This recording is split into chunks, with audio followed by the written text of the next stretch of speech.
Iya. Pak.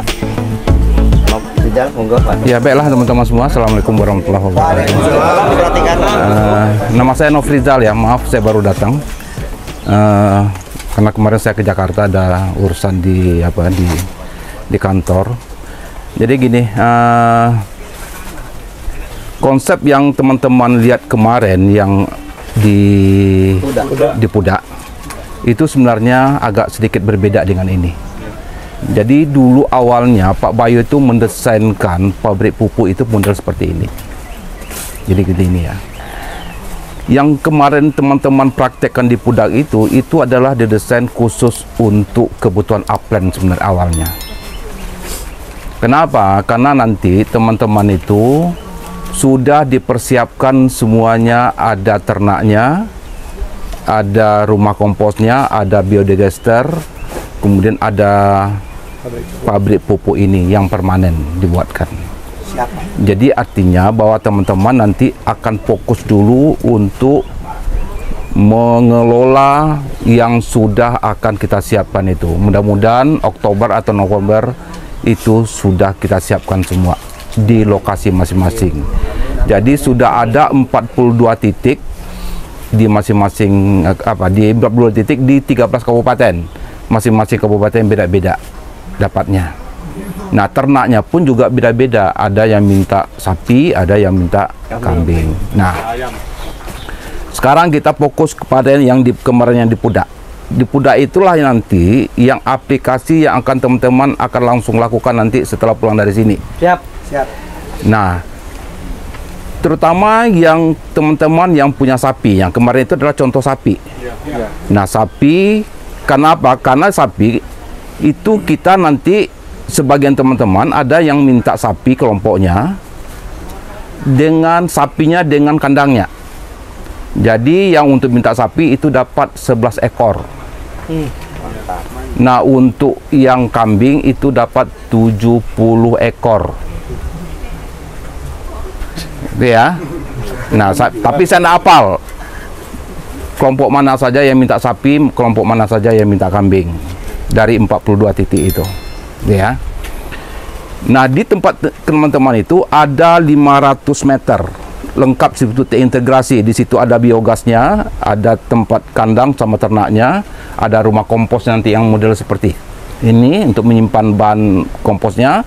Kemudian ada pabrik kompos yang dibuat permanen yang seperti yang kita lihat di Pudak kemarin itu. Iya, ukurannya adalah 4x6. Nah,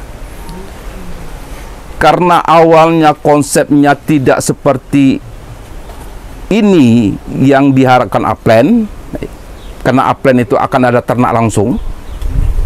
Jadi ternak itu adalah hanya satu jenis. Kalau ini kan komposisinya beda, ada yang petelur, ada yang pedaging, ada kotoran kencing sapi, kencing kambing lagi kan. Nah, sementara di situ adalah ada kambing, hanya kambing dan hanya sapi saja. Nah, kenapa ini berbeda? Karena kemarin waktu hari pertama kan Pak Bayu sudah menjelaskan bahwa masing-masing kotoran itu punya zat aktif yang berbeda. Nah, antara kotoran kambing dengan kotoran sapi itu juga beda. Apalagi dengan kotoran ayam petelur dan ayam pedaging. Nah, yang kotoran sapi itu hanya unsur P yang tinggi. Sementara unsur N dan K-nya rendah. Jadi andaikan pun nanti teman-teman itu nanti pelihara sapi, keluar kohenya, masukkan ke biodigester. Tahu lah biodigester kan? Yeah. Biodigester itu alat untuk membuat biogas. Gasnya itu nanti akan kita manfaatkan, sementara biodigester ini kita buatkan di situ. Nah, dari biodigester itu nanti setelah seminggu itu akan dua bentuk limbah. Yang pertama adalah limbah cair, namanya adalah biosluri. Yang kedua adalah ada limbah padat, ya, yang kayaknya seperti yang kita lihat kemarin itu. Kompos. Ya, sebentar kompos itu. Nah, namun kualitas dari yang padat dan yang cair itu, biarpun biosluri itu masih rendah unsur N, P, dan K-nya. Yang tinggi itu baru unsur P. Nah, khusus untuk meningkatkan yang padat, agar dia bisa diaplikasikan ke apa langsung ke tanaman, maka harus ada ditambah unsur lain. Makanya kemarin teman-teman berpraktek ada bentuk cairan yang kata Pak Bayu itu adalah cairan kohe ayam petelur dan ayam pelaging jadi dalam bentuk cair, disiramkan di situ. Dan ada ini, itu bilang ini. Nah, ya kohe ayam petelur itu dicampur oleh Pak Bayu dengan air beras, air leri. Sebenarnya dengan bekatul pun juga bisa, karena intinya adalah itu harus ada unsur karbohidrat. Kenapa karbohidrat? Karbohidrat itu adalah zat gula di situ. Kenapa zat gula? Karena bakteri itu makanannya adalah gula. Itu ya logika berpikirnya. Dicampurlah ke situ sesuai dengan komposisi yang teman-teman pelajari kemarin. Plus nanti ditambah dengan katalis yang yang dibuat Pak Bayu. Kemarin kan sudah belajar itu semua. Nah, prosesnya beda karena yang kemarin itu prosesnya adalah anaerob. Sementara ini adalah konsepnya adalah Anaerob Yang anaerob. ini apa salah? Ini yang kemarin itu adalah aerob. Ini adalah anaerob. Nah, kenapa makanya teman-teman tuh kemarin disuruh Pak Bayu 2 kali sehari harus diputar airnya. Adalah untuk oksidasi. Karena kalau kohe sapi sama kambing itu dibiarkan kering, dia akan jadi apa-apanya, jadi keripik. Karena unsur bakterinya itu mati di dalam itu. Makanya dia harus terus dibasahi dan dilembabkan sehingga terjadi proses oksidasi sehingga bakteri itu bisa bernapas di situ. Nah, proses itu memang situ agak lebih rumit sebenarnya. Tapi apa boleh buat, teman-teman harus melakukan itu karena teman-teman sudah mendapatkan konsep itu. Nah, tapi yang kita punya nanti yang seperti yang dicontohkan Pak Bayu itu dari bioselurinya itu akan keluar bisa banyak produk susulan. Sudah diajarkan kemana di Pudak di awal. Nah, ada nggak yang bisa kemarin masih ingat cerita Pak Bayu kemarin?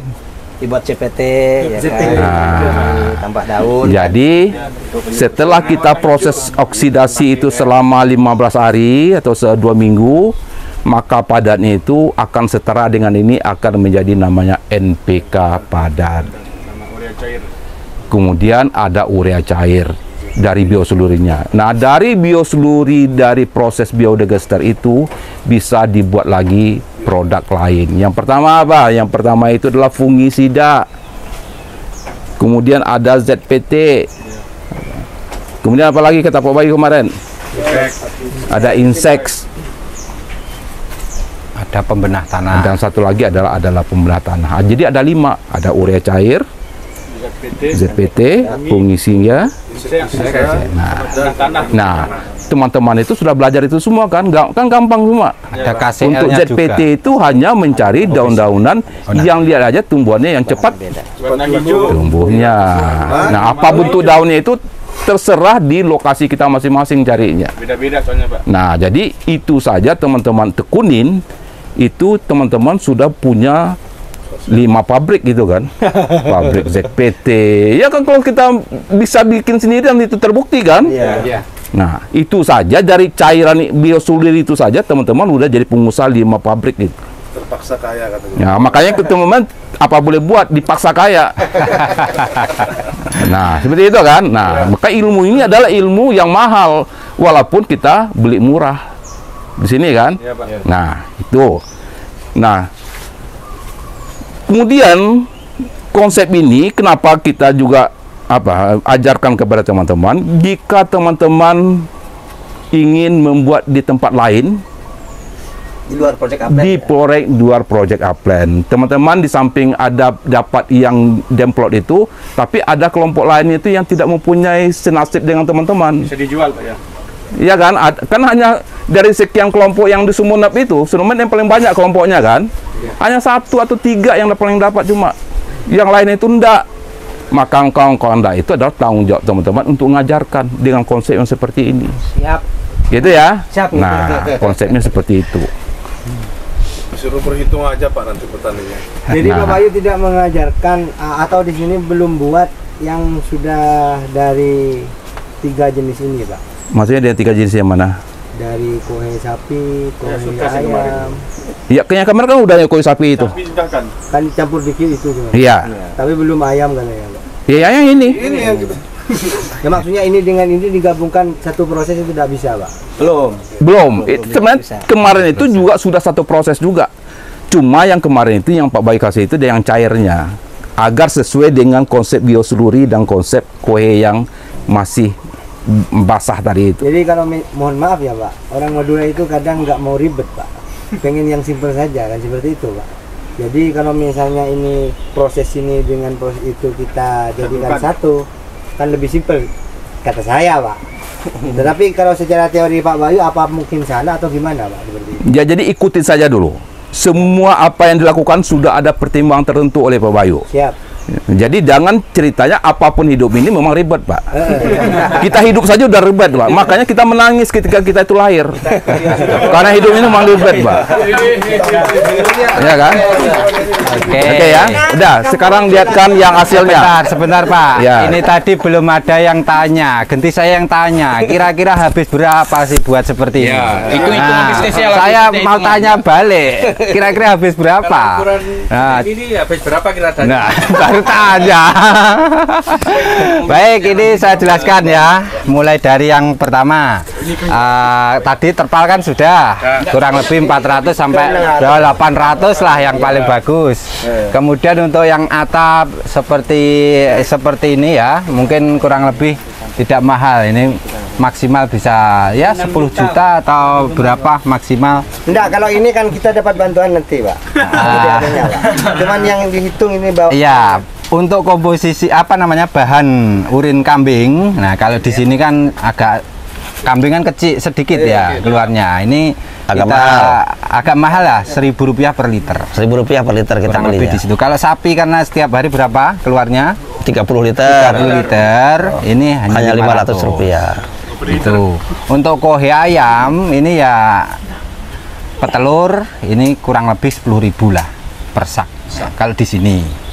Berarti beda dia yang kemarin dituangkan di sana itu. Beda.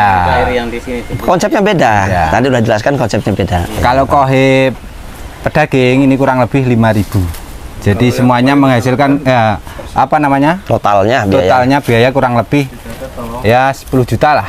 5 sampai 10 juta ya satu kali aplikasi. Yang dicampurkan air beras. ayam. Iya. kotoran ayamnya yang dicairkan. Ini urin sapinya yang dipakai sini. Urinnya bukan kotorannya. Murni Pak yang ada campurannya nih. Mana ini? Iya. Murni. Ini urin sapi, urin kambing murni. Iya, nggak ada campurannya. Kalau cuma pakai kohe ayam petelur Pak, tapi kan ayam petelur dari DOC sampai 16 minggu kan Ini pembuatan ini. bawa kandangnya udah ada sekamnya gitu. Iya. Tapi enggak apa-apa, enggak usah pakai kohe ayam pedaging gitu. Tetap masing-masing ada kelebihannya, ada keunggulannya, Mas. Makanya 41 itu berarti kan kenapa lebih sedikit kotoran ayam petelur itu karena N-nya juga lebih tinggi dia. Oh, saya kira udah ada di sekamnya gitu anunya. Yang sekamnya itu adanya di ini ayam pedaging. Karena di sini fokusnya ke tanaman tahunan, padi, jagung, sama sayuran, ya. Jadi harus dikembalikan lagi ke sawah lagi. Contoh sekamnya kenapa kok dibutuhkan, karena akan dikembalikan lagi ke sawah untuk pembenahan tanahnya biar tanah Tambah subur. Sebenarnya kalau di Madura yang agak vital butuh pupuk itu memang yang padi Pak, tanaman padi Pak. Ya. Jadi kemarin itu kata Pak Bayu itu kalau untuk tanaman padi itu kalau sapi yang kayak kemarin kurang, Iya. harus yang ini Pak. Makanya kalau bisa kan itu tetap berjalan programnya. Itu kan program yang sudah diprogramkan. Harus didukung oleh teman-teman. Siap. Jadi jangan sampai mengganggu konsentrasi fokusnya dengan belajar ini. Ini mah alternatif. Nah, Dan yang mau di nambah sana- bikin lagi silahkan gitu. Di Gitu sana kan. kemarin juga bisa diaplikasikan ke padi, Gitu. karena sudah ditambah unsur. Cuman kurang Nah. bagus saja. Bagus Ya, hasilnya. bagus saja. Hasilnya bagus. Karena Iya. sudah ditambah unsur N-nya juga kan. Ini udah bagus. Jadi prinsipnya teman-teman, ketika kasih kami rumus, tolong jangan dirubah-rubah dulu. Siapa? Iya kan? Kenapa kudu kalau nggak pakai kotoran ayam petelur gimana? ya tolong disiplin dulu, diikuti dulu sesuai dengan rumusnya, SOP-nya ya kan, karena itu sudah ada hasil buktinya. Di luar itu ada yang nambah-nambahin ya, mohon maaf, di luar pertanggungjawaban kami. Nanti sulit diajarkannya kan gitu kan, karena beda-beda nanti daerahnya ya kan. Tapi kalau itu kan sama, diusahakan seperti itu ya. Nah sekarang kita lihat hasilnya yang sudah jadi bagaimana nah. Nanti dicium ya, jangan lupa dicium. Monggo geser sini. Di ambu. Ini Mas ada nanam Bapak? Enggak Ada program nanam Bapak. Oh ada. Sekarang tetap ke sana. Di sini ya. Oh, di sini. Mana yang mau nanam di sini? Ini yang jadi. Ya, ini silakan pegang, ambil. Ini yang udah NPK ini dari hasil fermentasi sini, ini hasilnya. Ini sudah jadi NPK. Oh, ambil semua, Coba ambil biar tahu dicium. baunya. Ya, Nah, bisa pegang, bisa cium. Ini nitrogen cairnya, urea cairnya. Ini yang sudah jadi ya? Sudah jadi. Yang sudah jadi Ini itu. sudah jadi ya Pak. NPK-nya. NPK cairnya mana, Pak? Jadi maksudnya Iya. tadi Ini yang cair yang ini. Ini yang dituangkan ke Iya, di sini ada jamurnya ada. Bukan mau urin Iya, ini ada kan. Bukan, Nah, kotoran iya ayam. itu. Dikasih. Ini keluar jamurnya. Ini yang nitrogen cairnya ini. yang keluar dari sini. Iya, yang keluar dari sini. Keluar. Ini seharusnya keluar. Ada basah dia. kurang kering ya. Nanti kalau kering keluar.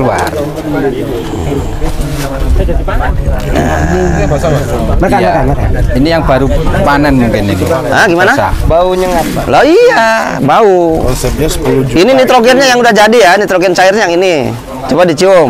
Konsepnya 10 juta itu untuk semua Pak. 10 juta itu untuk bahan produksi. Nanti kalau dijual Bisa jadi 20. bisa jadi 20 juta.